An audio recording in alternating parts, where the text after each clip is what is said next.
네, 지난 시간에 계시록 6장을 우리가 이제 했습니다. 6장에서 7인을 떼는 그 말씀을 우리가 함께 은혜를 나누었습니다. 한 번 더 이렇게 다시 한 번 더 새겨보면 예수님께서 7인을 떼셨습니다. 십자가에서 승리하심으로 7인을 떼기에 합당하신 분이심으로 7인을 떼셨는데 첫째 인을 떼자 흰말이 나옵니다. 이것은 적그리스도를 상징하는데 만국을 깨는 미혹하는 자였습니다. 그래서 세상이 혼란한 틈을 타서 평화의 왕을 가장해서 이제 우리가 7년 대환란 접어들면 이 적그리스도가 나오게 됩니다. 그래서 적그리스도는 예수님을 흉내내어서 평화의 왕으로 와서 세상을 만국을 꿰는 자로 나타나게 됩니다. 그리고 둘째 인을 떼니까 붉은 말 탄 자가 나왔습니다. 이것은 전쟁이 일어나는 것을 암시하고 있습니다. 붉은 것은 피를 상징하는데 이때에는 핵전쟁일 가능성이 많다고 합니다. 핵전쟁. 그러니까 적그리스도가 나타나서 얼마 안 돼서 이 전쟁이 일어난다는 겁니다. 전쟁이 일어나고 그러니까 아주 그 만국을 깨는 적그리스도가 나타나고 뒤이어서 이렇게 전쟁이 일어나면 이 7년 대환란에 들어가자마자 짐승의 표 환란이 있기도 전에 이런 엄청난 일들이 지금 일어날 것입니다. 그리고 셋째 인을 떼니까 검은 말이 나옵니다. 이거는 기근을 암시하는데 식품 가격이 폭등하고 흉년이 들어서 아주 이렇게 기본적인 식생활이 해결이 되지 않는 아주 곤란을 겪게 됩니다. 그리고 넷째 인을 떼니까 청황색 말인데 이것은 시체가 변해가는 색깔을 의미합니다. 이 청황색 말을 탄 자는 땅 4분의 1의 권세를 받아서 흉년과 사망과 이런 죽음을 암시하는 4분의 1의 권세를 받았습니다. 땅 4분의 1의 권세를. 그래서 땅 4분의 1의 사람들이 죽임을 당하는 그런 무시한 일들이 일어나게 됩니다. 복합적인 재앙들이 일어나게 됩니다. 그리고 이제 다섯째 인을 떼면서부터는 후 3년 반에 들어갑니다. 이때 이제 순교가 이제 일어나게 됩니다. 이 다섯째 인부터는 이제 순교가 일어나게 되는데 짐승의 표 환란을 통해서 목매임을 당하는 것입니다. 이때에 이스라엘 민족이 회개하는 역사가 일어나고 만국에 복음이 전파됩니다. 오늘은 지금 마지막 때 추수에 대해서 함께 은혜를 나누려고 합니다. 마지막 때 추수에 대해서 지금 그 7장 10절에 보면은 큰 소리로 외쳐가로되 구원하심이 보좌에 앉으신 우리 하나님과 어린 양에게 있도다.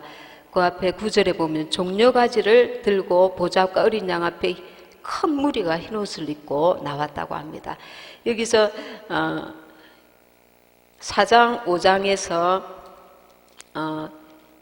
먼저 이방인의 휴거가 일어납니다. 첫째 휴거가 일어나는데 이때에는 지금 7장에 오늘 이제 주로 7장에서 말씀을 주로 전하게 될 텐데 4장 5장에 그 부연 설명이 지금 되어지고 있습니다.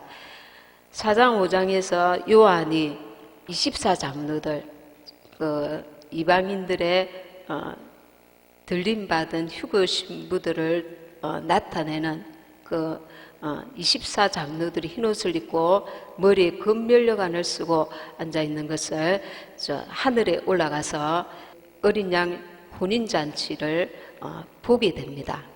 그런데 그 이후에 7장에서는 지금 마지막 때에 지금 대환란이 들면서 하나님께서는 계속해서 추수를 하고 계십니다. 추수를 하기 위해서 경고의 그 환란을 계속 하나님께서 내리고 계시는 것입니다.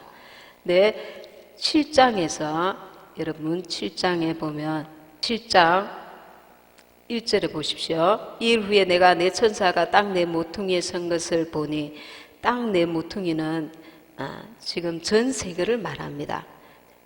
내 천사는 자연계를 다스리는 그 천사를 지금 말하고 있는데, 사방의 바람을 붙잡아 바람으로 하여금 땅에나 바다에나 각종 나무에 불지 못하게 하더라. 지금 대환란에 들어가기 전에 7장 2절에 보면, 또 봄에 다른 천사가 살아계신 하나님의 인을 가지고 해돋는 데로부터 올라와서 3절에 우리가 우리 하나님의 종들의 이마에 인치기까지 땅이나 바다나 나무나 해하지 말라. 대환란에 들어가기 직전에 4절에 보면, 내가 입맞은 자의 수를 들으니 이스라엘 자손의 각 지파 중에 입맞은 자들이 14만 4천이니, 이 14만 4천은 나중에 14장에 보면은 모세의 노래를 부르는 그 모습이 나옵니다. 그래서 이 14만 4천에 대해서 여러 가지 그 학자들의 설이 있습니다.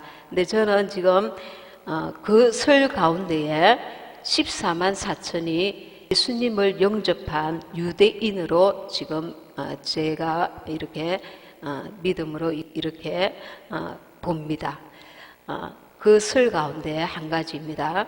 근데 입맞은 자의 수를 들으니 이스라엘 자손의 각 지파 중에서 입맞은 자들이 14만 4천이. 왜 그렇게 이스라엘 그 예수 믿는 유대인으로 보느냐면, 지금 대환란 직전에 14만 4천이 하나님의 인을 맡게 됩니다. 그래서 이방인들이 휴거되기 전에 이 14만 4천 유대인 그 예수님을 영접한 자들이, 하나님의 인을 맞은 자들에게 이방인들이 바톤을 넘겨주고 휴거가 일어납니다. 그리고 난 이후에 이 14만 4천 명이 그 대환란 때에 지금 이스라엘인들도 유대인들도 세계 곳곳에 많이 흩어져 있거든요.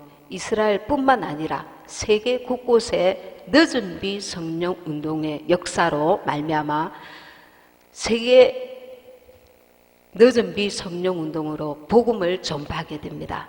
그래서 이 대환란 때에도 지금 나중에 9절 10절에 보시면은 7장 거기에 많은 구원의 역사가 늦은 비 성령의 운동으로 일어나는 것을 볼 수가 있습니다. 그래서 하나님께서 우리가 이제 대환란 직전에 이방인들이 휴거의 반열에 들지 못한 자들도 이 대환란 때에 그 참으로 이 휴거의 사건을 전 세계적으로 일어나니까요. 그 잠자던 성도들의 무덤이 열리고 먼저 들림을 받고, 그리고 살아있는 자들 가운데 하나님께서 휴거 신부들을 데려 올라가시니까 전 세계적으로 그 실종 사건이 일어나는 겁니다. 비행기가 가다가 조종사가 갑자기 들림을 받으니까 그 비행기가 어떻게 되겠습니까? 비행기 운전자들 각종 사고가 일어나고, 그 말세 때 그 하나님께서 보여주신 어떤 종은 2주 동안 전 세계가 암흑 천지가 된답니다. 그러니까 이 실종 사건으로 인해서 TV도 안 나오고 모든 전자가 끊어지는 상황에서 그 휴거 사건이 일어나고 난 이후에 적그리스도가 세계를 딱 장악해가지고 여러 채널이 있는 게 아니고 TV가 적그리스도 채널 하나만 조종이 된다는 거예요. 그런 것을 이렇게 이제 그 하나님 앞에 보고 온 그 주의 종들도 있습니다. 그래가지고 이 전 세계가 혼란에 빠지는 겁니다. 혼란에 빠지고.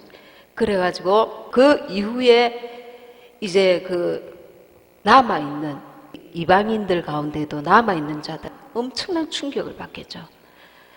설마 휴거 사건이 일어날까? 설마 아직 때가 안 되었을 거야? 이렇게 믿고 있던 자들이 가족들 가운데, 교회 성도들 가운데 이렇게 가까이에서 실종 사건이, 휴거 사건이 일어나는 걸 눈으로 직접 체험하니까 이 충격으로 정신을 차리게 되는 거예요. 늦었지만. 그래서 이 전 세계적으로 이스라엘 그 14만 4천 명이 복음을 전파할 때에 거기서 회개하고 돌아오는 자들이 이방인들 가운데도 많은 것입니다.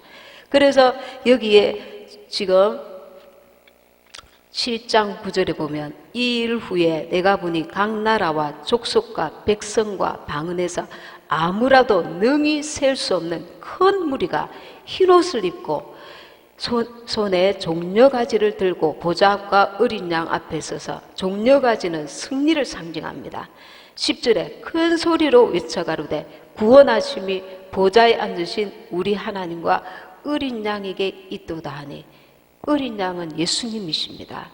근데 왜 어린 양이라고 계시록에까지, 이미 십자가 사건은 끝났는데 왜 계시록에까지 어린 양이라고 그대로 표기를 하느냐 하면, 예수님의 그 십자가 사건이 단 이례적으로 끝났지만 이 십자가 사건이야말로 우리의 죄를 대속하신 영원한 기념이 되는 그 역사라는 겁니다. 그 보혈의 은혜가, 그 은혜는 우리에게 영원한 그 축복이 되기 때문에 어린 양에게 있도다. 그 예수님의 보혈의 사건을 계속 찬양을 하게 되는 것입니다. 14절에 보면 내가 가로되 내 주여 당신이 알리다 하니 그가 나더러 이르되 이는 큰 환난에서 나오는 자들인데 어린 양의 피에 그 옷을 씻어 희게 하였느니라. 아멘. 그래서 큰 환난 가운데서 이제 뒤늦었지만 이방인들과 이스라엘인들 가운데 성령의 늦은 비 역사로 많은 구원받을 자들이 많이 일어나게 되는 것입니다. 우리가 혹시 휴거의 반열에 들지 못하였을지라도 낙심하면 안 됩니다. 절대로 낙심하면 안 됩니다. 살기가 힘들어서 곡식을 받기 위해서 짐승의 표를 받고 나면은 오랫동안 살 수 있는 것도 아니고 짐승으로 사는 것입니다. 짐승의 표를 받고 난 이후에는 올바른 인간으로 사는 게 아닙니다. 그 잠시의 고통이 두려워서 짐승의 표를 받고 살면 이 7년 대환란 이후에 예수님이 지상 재림하십니다. 그리고 이 세상은 이제, 이 땅은 이제 끝이 나는 것입니다. 새 하늘과 새 땅에 거하게 되는 것입니다. 그래서 우리가 짐승의 표를 끝까지 받지 않고 이 지금 능히 셀 수 없는 큰 물이 이 구원의 반열에라도 늦게라도 이스라엘 사람들이 든 것처럼 그렇게 들어야 될 줄 믿습니다. 16절에 보면 저희가 다시 줄이지도 아니하며 목마르지도 아니하고 해나 아무 뜨거운 기운에 상하지 아니할지니 17절에 이는 보좌 가운데 계신 어린 양이 저희의 목자가 되사 생명수샘으로 인도하시고 영원한 생명을 주신다는 겁니다. 목자가 되신다는 것은 우리에게 주님께서 보살펴 주신다는 겁니다. 하나님께서 저희 눈에서 모든 눈물을 씻어 주실 것임이로라. 아멘. 예. 그러니까 이 영원한 축복을 받기 위해서 잠깐의 그 고통을 이겨낼 줄 알아야 될 것입니다.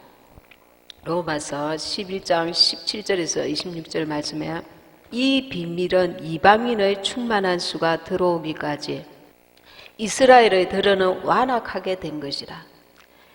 이스라엘 사람들이 지금 예수 믿는 메시아 입주가 지금 생기고 있습니다. 지금 갈수록 많이 일어나고 있습니다. 그런데도 이 브레이드 TV 같은 데 보면은 얼마나 그 따돌림을 받고 그 유대인들 가운데 예수님을 인정을 안 하니까 얼마나 따돌림을 받고 직장에서 쫓겨나고 그 가정에서 쫓겨나고 고통을 당하는지 모릅니다. 그런데 이 대환란 때에는 이방인의 충만한 수가 들어오게 되면은 14만 4천 명이 하나님의 인을 받고 이방인이 휴거가 된 이후에 이스라엘에게 구원의 하나님의 역사가 일어난다는 겁니다. 그래서 이스라엘의 들어는 완악하게 된 것이라, 하나님께서 이스라엘이 예수님을 십자가에 못 박고 나서 이 피를 우리와 우리 자손에게 돌리소서, 그러고 나서 이스라엘이 얼마나 많은 그 핍박을 당했습니까? 세계 곳곳으로 흩어져서 디아스포라라 해가지고 극심한 박해를 받고 독일 나치 때 600만 명이 학살되었습니다. 그러고 나서 1948년 5월 14일 날 그 건국을 했습니다. 거의 2000년 만에 이제 7년 환란을 통해서 예수님이 메시아임을, 그리스도이심을 깨닫게 되고 주님을 영접하게 되고 늦은비 성령 운동으로 말미암아 이들에게 구원의 역사가 이스라엘에게 이루어지는 것입니다. 7년 대환란 기간에. 그래서 하나님께서 이 7년 대환란을 통해서 완악하게 된 이스라엘을 이제는 깨닫게 하고 고통과 적그리스도를 통해서 또 환란을 통해서 하나님께 돌아오도록 이끄시는 겁니다. 그리고 이방인들도 미처 휴거되지 못한 자들도 이 그 대환란을 통해서 돌아오는 역사가, 그래서 주님은 매를 쳐서라도 끝까지 그 영혼들을 구원하시는 역사를 우리가 이 계시록을 통해서 볼 수 있게 되는 것입니다. 주님의 역사가 얼마나 주님께서 우리를 그 사랑하시는지 말로 다 할 수 없습니다. 우리는 지금 이 마지막 때 추수를 앞두고 있습니다. 우리가 하늘 곳간에 알곡이 되어야 합니다. 사계절을 통해서 우리는 추수의 의미를 깨닫게 하시는데, 영적으로는 우리 자신이 하나님 앞에 알곡이 되어야 합니다. 이른 비 늦은 비를 통해서, 이른 비는 언제입니까? 오순절 마가 다락방에서 성령의 역사하심으로 그 120문도에게 성령이 임하신 이후에 이방인들에게 그 충만한 은혜를 주시고 주님 앞에 돌아올 수 있는 은혜를 베푸셨습니다. 이제는 마침 버림받았던 것 같은 이스라엘에게 대환란을, 7년 대환란을 통해서, 야곱의 환란을 통해서 이 이스라엘을 이제 건지시는 역사가 있게 되는 것입니다. 우리는 이 대환란에 남겨져서 극심한 고난 가운데 주님 앞에 돌아오는 것이 아니라, 주님께서 대환란 전에 정말 이렇게 휴거의 반열에 들 수 있기를 사모해야 할 것입니다. 그리고 어쩔 수 없이 미처 준비되지 못해서 휴거되지 못하였을지라도 하나님이 나를 버리셨다, 절망할 것이 아니라 또 기회가 있다. 이스라엘, 그들이 하나님이 참으로 사랑하시는 그 이스라엘에게도 그 대환란을 통해서라도 건지신 것 같이 또 이스라엘 통해서 늦은 비 성령 운동으로 이 전 세계를 돌면서 복음의 그 복음을 전하게 됩니다. 14만 4천 명이, 또 11장에 보면 두 증인이 나옵니다. 그들을 통해서 하나님의 역사를, 모세와 엘리야 같은 그 역사를 막 일으키면서 하나님께서 역사심을 보게 합니다. 계시록 14장을 한번 보겠습니다. 14장 16절입니다. 구름 위에 앉으신 이가 낯설 땅의 휘두름에 곡식이 거두어지니라. 여기에 15절에 보면 구름 위에 앉은 이를 향하여 큰 음성으로 외쳐가라오되, 14절에 사람의 아들과 같은 이가 앉았는데 그 머리에는 검면류관이 있고 그 손에는 이한 낫을 가졌더라. 그러니까 예수님께서 지금 낫을 휘둘러서 곡식을 거두시는 모습입니다. 16절에. 그리고 18절에 보면은 18절 19절 같이 읽겠습니다. 시작. 또 불을 다스리는 다른 천사가 제단으로부터 나와 이한 낫 가진 자를 향하여 큰 음성으로 불러 가로되, 내 이한 낫을 휘둘러 땅의 포도송이를 거두라. 그 포도가 익었느니라 하더라. 천사가 낫을 땅에 휘둘러 땅에 포도를 거두어 하나님의 진노의 큰 포도주 틀에 던짐에 성 밖에서 그 틀이 밟히니 틀에서 피가 나서 말 굴레까지 닿았고 1600 스타디온에 퍼졌더라. 먼저는 예수님께서 곡식을 거두시는, 낫을 휘둘러서 곡식을 거두시는 16절이고, 지금 20절에는 천사가 19절에 하나님의 진노의 큰 포도주 틀에 던짐에, 진노의 포도주 틀에 던짐을 받는다는 겁니다. 다른 추수, 하나님이 진노에 던져진다는 겁니다. 우리는 지금 예수님께서 휘두르시는 그 곡식이 되어서 평안하게 거둠을 받느냐, 아니면 진노의 포도주 틀에 던져져 가지고 20절에 성 밖에서 그 틀이 밟히니 틀에서 피가 나서 말 굴레까지, 말에 굴레를 씌우잖아요. 그 높이까지 피가, 그 높이까지 피가 넘쳐난다는 겁니다. 1600 스타디온에 퍼졌더라. 1600 스타디온이 192m입니다.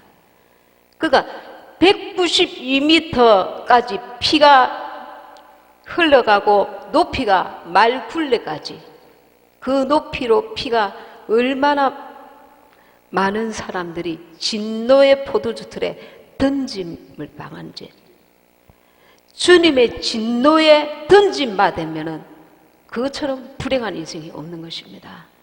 그래서 지금 이 추수의 때, 마지막 추수의 때라는 것을 알고 세상의 어떤 일보다 우리가 주님께 집중하고 말씀에 집중하고 예배에 집중하고 그리고 내 영혼을 온전히 돌아봐야 될 때인 것입니다. 정말 이 무서운 것입니다. 계시록 지금 7장 4절을 한 번 더 보겠습니다. 7장 14절입니다. 7장 14절 시작. 내가 가로되 내 주여 당신이 알리다니 그가 나더러 이르되 이는 큰 환난에서 나오는 자들인데 어린 양의 피에 그 옷을 씻어 희게 하였느니라. 아멘. 마지막 때일수록 우리가 예수님의 보혈을 의지해야 합니다. 우리가 정말 하나님 뜻대로 살고자 했지만 실수가 많고 연약한 우리는 번번이 우리가 죄를 마음으로, 생각으로, 또 우리도 모르게 행함으로 지을 수밖에 없는 연약한 존재들인 것입니다. 이 예수님의 보혈의 그 은혜가 이 마지막 때일수록 얼마나 더 귀하고 얼마나 더 우리에게 귀한 은혜인지 말로 다 할 수 없습니다. 예수님의 보혈을 더 깊이, 보혈의 은혜를 깨달아야 합니다.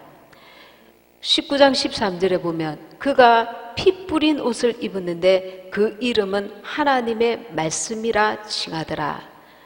요한복음 15장 3절에 보면 너희는 내가 일러준 말로 이미 깨끗하였으니 기도와 말씀으로 거룩하여짐이라.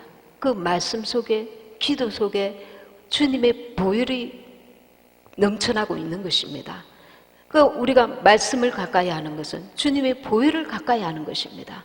우리가 기도하는 건 예수님의 보혈을 의지하여 기도하는 것입니다. 예수님의 보혈을 의지하여서 이 추수 때에 우리가 온전히 구원함을 받아야 될 것인데, 예수님을 우리가 믿을 때 보혈의 옷을 입습니다. 갈라디아서 3장 27절에 그리스도로 옷 입었느니라 말씀하고 있습니다. 의의 끝옷은 무엇입니까? 계시록 19장 8절에 보면 빛나고 깨끗한 세마포 옷이 나옵니다. 이것은 성도들의 옳은 행실입니다. 우리가 소금과 빛의 역할을 감당해야 될 줄 믿습니다. 그리고 이 옷은 더러워질 수 있습니다. 그래서 지금 7장 14절에 어린 양의 피에 그 옷을 씻어 희게 하였느니라. 그 끝옷을 빠는 자들이 복이 있다 하지 않았습니까? 어린 양의 피에 그 옷을 씻어 희게 하였느니라. 우리가 날마다 그 보혈을 힘입어야 합니다. 예수님의 보혈을 힘입어야 합니다. 주님의 보혈로 나를 씻어 주시옵소서. 그러니까 나는 안 될 거야, 이런 어떤 부정적이고 낙심적이고 절망적인 그 생각을 갖는 것이 아니라 내가 부족함으로, 내가 참으로 주님 앞에 허물이 많음으로 더 보혈을 의지해야 합니다. 주님의 보혈을 의지합니다. 주여 나를 기억하소서, 주여 나를 도우소서. 원수는 끊임없이 말합니다. 너는 안 돼. 너는 휴게 반열에서 떨어져 나갈 거야. 누가 너 같은 자를 하나님이 사랑하실까? 누가 너 같은 자를 하나님이 건지실까? 우리는 다 희망이 없는 자들입니다. 우리는 처음부터 우리는 다 하나님 앞에 희망이 없는 자들입니다.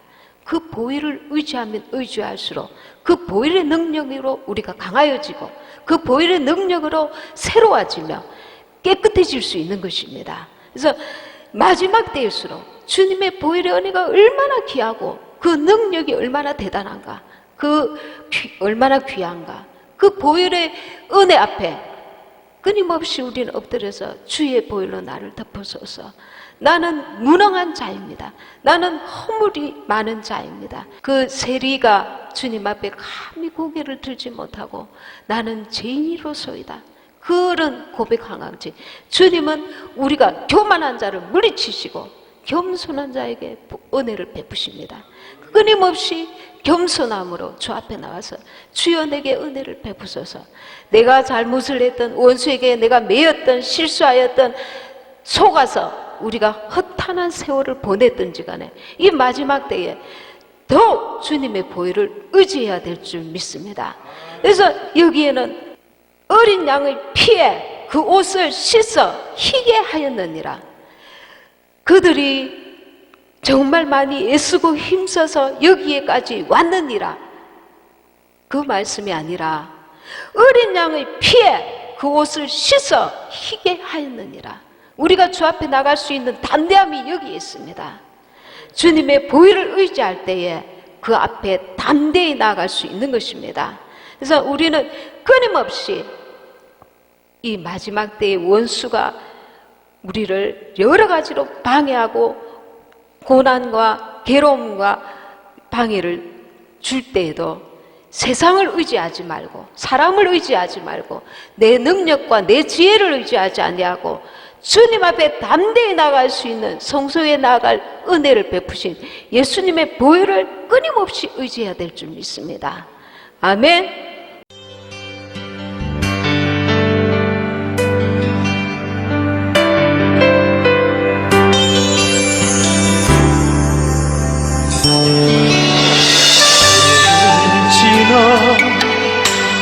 하나님 품었고 보혈을 지러 아버지 품었고 보혈을 지러 하나님 품었고 한 걸음씩 나가네. 보혈을 지러 하나님 품었고 보혈을 지러 아버지 품었고 보혈을 지러 하나님 품었고 한 걸음씩 나가네.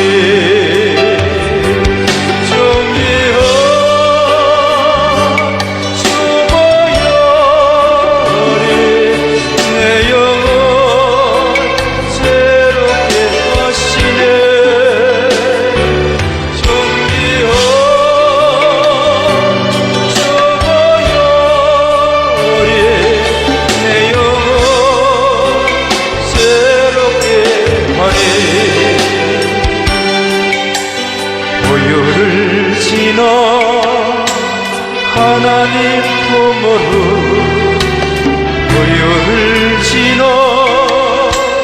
아버지 품었고 보혈을 지나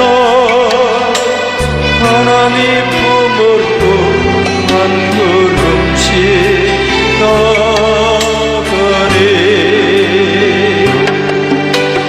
보혈을 지나 하나님 품으로 보혈을 지나 아버지 품으로 보혈을 지나